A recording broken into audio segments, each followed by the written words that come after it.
Risperdal is a unique new antipsychotic drug designed to improve the treatment of schizophrenia. Developed in an era when the role of serotonin in schizophrenia is at last beginning to be recognized. There are a number of other categories, and we'll go into them presently. In the early 1950s, there was a considerable interest in the idea that excess serotonergic activity might be related to the etiology of schizophrenia. There also were a variety of attempts made to treat schizophrenia through non-specific serotonergic drugs, and they didn't produce any effect one way or the other. And then shortly thereafter, in the 1960s, the dopamine hypothesis emerged. This theory has held center stage for almost 3 decades, but it's become clear that that explanation is insufficient. And one of the new hypotheses is to look for the role of serotonin in both the mechanism of action of these new drugs and in the etiology of schizophrenia. Risperdal represents a significant achievement by the Janssen company. It is the first new antipsychotic deliberately developed on sound, rational principles of pharmacology. The Risperdal molecule has a complex structure which closely resembles both the leading conventional neuroleptic, haloperidol, and the serotonin 5-HT2 receptor antagonist, ritanserin. Preliminary in vitro research at Janssen confirmed that the molecule did have the receptor binding characteristics similar to both compounds. Preparations of rat brain sections stained with radioactively labeled Risperdal clearly show 3 main areas where the drug binds to neuroreceptors. The 3 areas are the frontal cortex, the striatum, and the thalamus. The location of specific types of receptor can be identified by using receptor blocking agents. This image shows the binding of Risperdal to serotonin 5-HT2 receptors, which are mainly in the frontal cortex. The dopamine D2 receptors are concentrated in the striatum and tuberculum olfactorium. It is the binding to the 5-HT2 receptors seen here primarily in the frontal cortex which has excited the greatest interest. The research team at Janssen have painstakingly unraveled the complex structure of the 5-HT2 receptor. The ongoing Risperdal research program includes the investigation of the precise dynamics governing the binding of Risperdal to this complex molecule. Other research teams at Janssen have established the in vivo effects of the unique combination of D2 and 5-HT2 receptor binding possessed by Risperdal. Behavioral experiments in rats have been at the heart of this field of research. Overactivity in the dopaminergic system is known to be linked with the positive symptoms of schizophrenia. Hyperstimulation of the dopaminergic system can be induced by amphetamine. In the rat, this produces hyperactivity. Haloperidol is a potent D2 antagonist and normalizes this dopaminergic overstimulation. Risperdal also exhibits this effect. Haloperidol, however, given at a slightly higher dose, induces a state of catalepsy, where the rat is practically immobile and exhibits a state of wax-like rigidity. It is important to look for catalepsy when investigating new antipsychotics, because catalepsy in rats predicts the occurrence of extrapyramidal symptoms in man. Risperidone and the typical neuroleptic haloperidol are about equipotent in antagonizing amphetamine, but much higher doses of risperidone than of haloperidol are required to induce catalepsy. Therefore, we think that this reflects a higher safety margin for neurological side effects of risperidone in comparison with haloperidol. This was a particularly striking finding because the high incidence of extrapyramidal symptoms with the conventional neuroleptics is a major drawback to their use. But why does Risperdal possess this unique profile?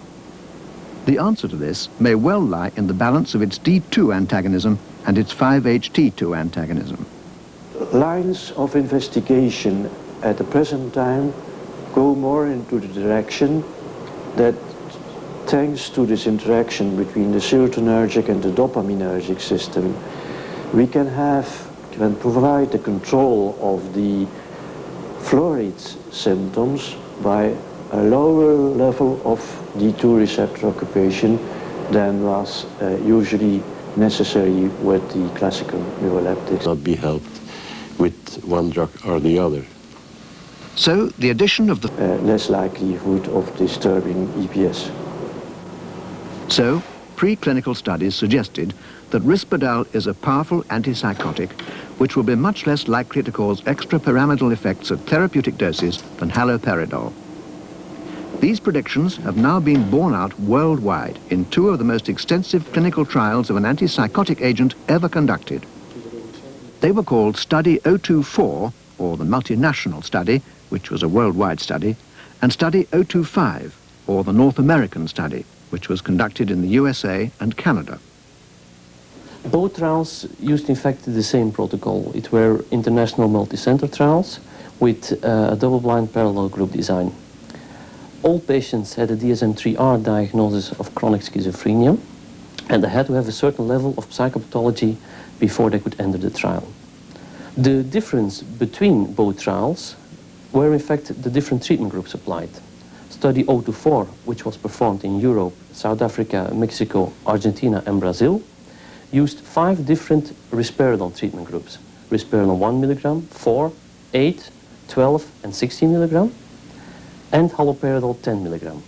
Study 025, which was performed in the US and in Canada, also used 6 treatment groups, of which 4 were Risperdal groups. Risperdal 2 milligram, 6 milligram, 10 milligram and 16 milligram. The haloperidol group was 20 milligram, and there was also a placebo group. So study 025 was placebo-controlled. The response to treatment was assessed using a set of rating scales. The one used to assess the effect on positive and negative symptoms is called the Positive and Negative Syndrome Scale, or PANS. This is one of the newer rating scales which evaluates both positive and negative symptoms. The Risperdal trials have been the first large clinical trials in the world to use this new scale. Rating scales are essential to psychiatry research. They enable trialists to reliably detect small changes in symptomatology and therefore to assess accurately the effects of different drugs. The first rating scales to be developed concentrated heavily on the positive symptoms. The old gold standard, the brief psychiatric rating scale, does measure some negative symptoms, but not in great detail. Increasing recognition of the importance of negative symptoms and of the need to investigate the effects of drugs on them prompted the development of a number of rating scales which include the evaluation of negative symptoms. The Positive and Negative Syndrome Scale is one of them. Janssen chose to use this scale because it possesses a number of desirable features. First of all, the PANS included all 18 PPRS items. So this allows for historical comparisons with previous trials and previous drugs. But it has been supplemented with 12 more items, so that you end up in total with 30 items. 7 items relating to positive symptoms, 7 items relating to negative symptoms, and 16 items relating to general psychopathology symptoms. This means that the assessment of positive and negative symptoms is well balanced, and that you also have a well-balanced idea of general psychopathology symptoms. Analysis of the PANS score from a large number of patients has shown that the 30 symptoms are distributed in 4 main groups, which appear to represent dimensions of the schizophrenia syndrome. One way of representing this model of schizophrenia is as a 4-cornered pyramid, with the 4 dimensions of positive, negative, depressive and excited forming the vertices. This new symptom scale has been integral to the trialing of Risperdal and is the inspiration of the Risperdal logo. Using the total PANS score of patients before the trial and after treatment, it was possible to measure the percentage showing an overall clinical improvement for each of the Risperdal treatment groups. From this, a dose-response curve was generated. With most neuroleptics so far, the common practice was to titrate the patients up to the level that they experienced extrapyramidal side effects and then to go down a little bit. But there have been very few trials to really establish the dose-response curve by means of fixed doses. Both trials with risperidone gave very consistent results. There is a bell-shaped dose-response curve with the optimal dose between 4 and 8 milligrams daily. And at this optimal dose, Risperdal produced impressive results. The most striking in the results of the international Risperdal multicenter trials was that in a conventional sample of chronic schizophrenics, we were able for the first time to show that one drug is superior to the gold standard haloperidol, as well for positive symptoms as for negative and affective symptoms of schizophrenia. This graph shows the changes in positive symptoms at 8 weeks. The 6 milligram dose of Risperdal has produced a larger reduction in the positive symptom score than haloperidol. The difference is statistically significant. Similarly, the 6 milligram dose of Risperdal is better than haloperidol at reducing the negative symptom score. And Risperdal was more effective than haloperidol in relieving the affective symptoms. So, Risperdal produces an improvement in the positive, negative, and affective symptoms of schizophrenia. Using another special rating scale, the presence of extrapyramidal symptoms was investigated. As far as side effects are concerned, Risperdal has a linear dose-response curve with more EPS with higher doses. However, in the optimal dose range for efficacy, 4 and 8 milligram daily, Risperdal does not induce more EPS than placebo and in fact cannot be distinguished from placebo. This is a very significant result. Extrapyramidal symptoms are a serious problem with the conventional neuroleptics at therapeutic doses. Tardive dyskinesia is a particularly worrying extrapyramidal effect because it doesn't always recover when medication is stopped. Tardive dyskinesia seems to be associated with long-term therapy with conventional neuroleptics. So what is known about risperidone and tardive dyskinesia? First of all, we are still in a rather early stage of drug development with Risperdal, therefore the evidence is still limited. But so far, no cases of tardive dyskinesia have been linked to Risperdal. On the other hand, it also has been established that extrapyramidal symptoms are a risk factor in developing tardive dyskinesia later onwards. If Risperdal induces less extrapyramidal symptoms, it can be hypothesized that the risk of developing tardive dyskinesia later on can also be diminished with Risperdal. Risperdal has very few serious side effects. Some patients have experienced weight gain, but the mean gain over a 12-month period was only 2.3 kilograms. With regard to the other side effects, it is notable that there is no evidence of hematological changes, which have been a big worry with clozapine. In summary, the most striking characteristic of Risperdal in terms of its tolerability is undoubtedly the much lower incidence of extrapyramidal side effects. EPS are a major problem for patients and a common reason for non-compliance. The fact that at therapeutic doses, Risperdal produces less extrapyramidal side effects improves the patient's quality of life considerably.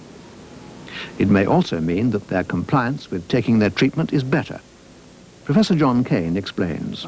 Anything we can do to reduce the kind of subjective distress or dysphoria that patients experience is going to have a profound impact on the course of the illness. Because we know that the difference between taking medication and not taking medication is enormous in terms of rates of relapse and rehospitalization. The cost of hospital care currently accounts for 85% of the cost of treatment for schizophrenia, whereas the cost of drugs accounts for only 2%. So a reduction in rehospitalization would have very important implications for the overall cost of schizophrenia to society. You'd like to take it with the water? The introduction of Risperdal heralds a new era in schizophrenia management. Clinicians will need to know how to give it and what results they can expect. The therapeutic dose is 6 milligrams a day. It should be introduced gradually over 3 days. Day 1, 2 milligrams. Day 2, 4 milligrams. Day 3, 6 milligrams. This dose titration avoids a sudden drop in blood pressure caused by adrenergic blockade, which may occur if 6 milligrams are given on the first day. Risperdal is effective against the positive, negative, and affective symptoms of schizophrenia. The risk of EPS when taking Risperdal is low. And how can clinicians expect their patients to take to this new drug? Dr. Paul Janssen. one of the reasons why I'm personally rather optimistic about Risperdal is that this is for the first neuroleptic that we have tested or heard of that patients actually like. So, Risperdal is likely to transform the lives of many people with schizophrenia. Clinical trials have shown it to be effective and have good tolerability. But how exactly does it work? To be very honest, the whole truth is simply not known. We have discovered the tip of an iceberg, but most of the iceberg is still invisible, you know. That's not very important. It's much more important to know exactly what's happening than to be able to explain in great detail why things are the way they are.